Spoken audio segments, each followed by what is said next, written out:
Hi everybody, welcome to Broadcast Media. May first week list of movie பெரிய பெரிய டைரக்ஷன்லேயும் பெரிய ஆர்டிஸ்டோடைய மூவிஸ்லாம் release ஆச்சு. அந்த செட் முடிஞ்சிடுச்சு. Second week May 9th list of 10 movies வந்து ரிலீஸ் ஆக போகுது. அதில் நான் வந்து ஃபஸ்ட்டாக ரிவ்யூ பண்ணலான்னு நினைக்கிற படம் வந்துட்டு எமன் கட்டளை. என்னடா எமன் கட்டளை அப்படின்னு டைட்டில் பார்த்ததும் பயந்துராதீங்க. ஒரு காமெடி பேஸ்ட் மூவி தான். நீங்கள் வந்து ஒரு பழைய படம் ரஜினிகாந்த் படம் பார்த்துருப்பீங்க இல்லையா, அதிசய பிறவி. இதோட பேஸ்லைன் எல்லாருக்குமே தெரிஞ்ச விஷயம்தான். ரஜினிகாந்த் வந்துட்டு இறந்து போயிடுவார். ஸோ மேலோகத்தில் போகும்போது இந்த ரஜினிகாந்த் உயிர் 2 டபுள் ஆக்ஷன் ரஜினிகாந்த், ஒரு ரஜினிகாந்த் தான் வந்து இறந்து போகிற மாதிரி இருக்கும். ஸோ இந்த பேஸ்லைன் உங்களுக்கு எல்லாருக்குமே தெரிஞ்ச விஷயம்தான். ஸோ இதுலேருந்து ஒரு கான்செப்ட் எடுத்து தான் பண்ணியிருக்காங்க. எங்கே வந்து காப்பி கட்டுன்ட்டுன்ற வேர்டு யூஸ் பண்ணிடக்கூடாதுன்னு படத்துலேயே சொல்லிடுறாங்க. அதிசய பிறவி மாதிரி இருக்குடா உன் கதை அப்படின்ற மாதிரி காமிச்சிடுறாங்க. இப்போது படத்தோட பேஸ்லைன் பார்த்தாச்சு. அது நம்ம வந்து காஸ்ட் அண்ட் க்ரூ பார்க்கலாம்.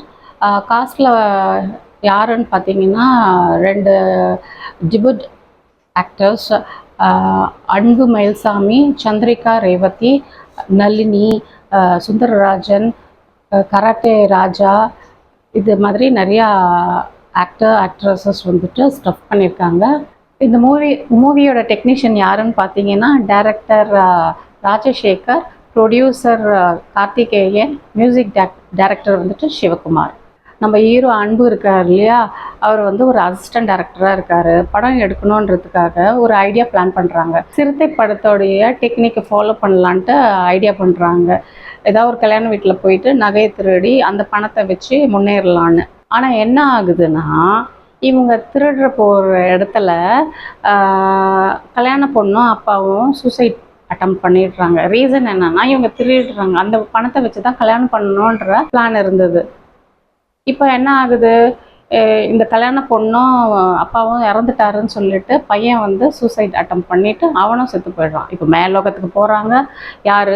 இந்த பையன் அன்பு வந்து மேலோகத்தில் போனதும் அங்கே யம தர்மராஜா நிற்கிறாரு.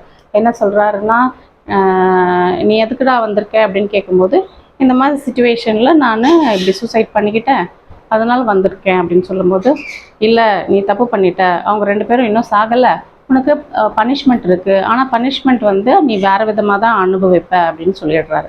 அது என்னன்னா, நீ இந்த பொண்ணுக்கு கல்யாணம் பண்ணி வைக்கிற, நீ தான் கல்யாணம் பண்ணி வைக்கணும். அதுக்கு வந்துட்டு டேர்ம்ஸ் அண்ட் கண்டிஷன் போடுறாரு. அந்த டேர்ம்ஸ் அண்ட் கண்டிஷன் என்னன்றதை படத்தில் போய் பாருங்கள். அண்ட் 3 லைஃப் லைனும் கொடுக்குறாரு. அந்த 3 லைஃப் லைன் என்ன, எத்தனை டேஸ் டியூரேஷன் வேறு கொடுக்குறாரு. 60 டேஸ் டியூரேஷனில் நீ இந்த கல்யாணத்தை பண்ணி முடிக்கணும்னு சொல்லி அந்த பையனை திருப்பியும் வந்து பூலோகத்துக்கு அமுச்சு வைக்கிறாரு. இப்போது இந்த அன்பு வந்து அந்த சந்திரிகா ஹீரோயினை எப்படி கல்யாணம் பண்ணி வைக்கிறாருன்றது தான் படம். அன்பு மயில்சாமி, சந்திரிகா ரேவதி 2 பேருமே வந்து நியூ கம்மாஸ். ஸோ இவங்களுடைய பெர்ஃபார்மன்ஸ் எப்படின்னு பார்த்தீங்கன்னா, இனிஷியல் லெவலுக்கு அவங்க நல்லாவே பெர்ஃபார்மன்ஸ் கொடுத்துருக்காங்க. அன்பு, சந்திரிகா இவங்க 2 பேர் மட்டும்தான் வந்துட்டு நியூ என்ட்ரி. மற்றபடி பார்த்தீங்கன்னா பாண்டு, நளினி, மதுமிதா, வையாபுரி, கராத்தே ராஜா, இந்த மாதிரி நிறைய லிஸ்ட்டு வந்துட்டு இருக்காங்க. இவங்கெல்லாம் நிறைய காமெடி பண்ணுறாங்க. காமெடி பண்ணுற இடத்துலலாம் வந்து கொஞ்சம் சிரிக்கிற மாதிரி இருக்குது. ஃபார் எக்ஸாம்பிள் பாண்டு இருக்கிற சீனில் வந்துட்டு என்னுடைய ஒய்ஃபுக்காக இந்த வீடு கட்டினேன், அந்த போர்ஷனில் ஒரு காமெடி. சில காமெடிஸ்லாம் எப்படி இருக்குதுன்னு பார்த்தீங்கன்னா பழைய காமெடி தான், எல்லாருக்கும் தெரிஞ்ச காமெடி தான். ஒரு ஆக்டர் வந்துட்டு ட்ரெஸ் போட்டுட்டு நிற்கிறாங்க.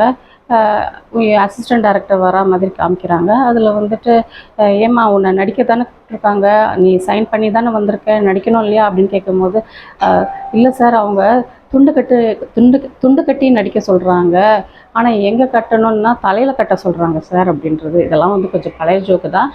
ஓகே, பரவாயில்ல.